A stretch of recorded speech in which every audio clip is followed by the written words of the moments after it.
大家好，我是小丽，今天分享一个小鱿鱼的家常做法，鲜美又入味儿，一起来看一下。我准备了1斤的小鱿鱼，去皮、去内脏，再清洗干净。这是需要准备的配料。锅中放入稍稍多一些的植物油，油热以后下入小料，小火炒香。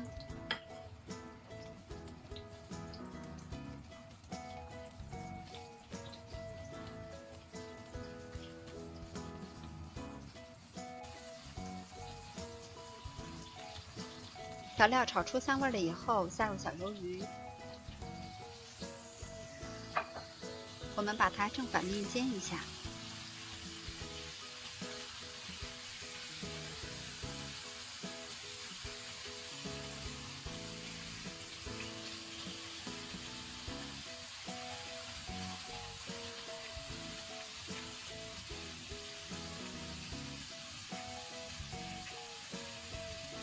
一面煎至差不多了以后，把它翻过来，再煎另一面。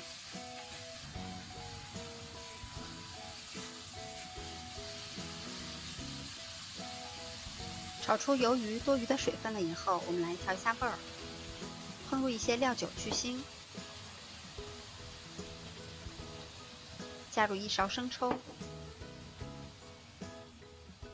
适量的盐。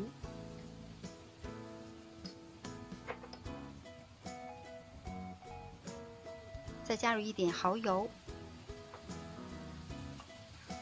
调味以后翻炒均匀。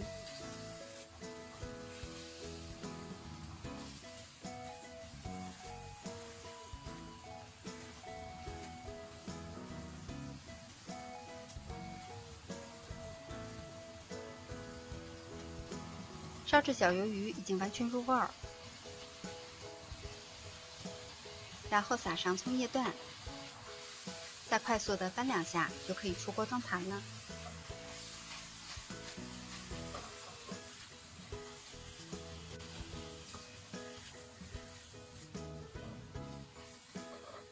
小鱿鱼像我这样做，简单好吃，味道鲜美，喜欢的朋友也试一下吧。我是小丽，喜欢我的视频请关注留言，感谢您的收看，明天见。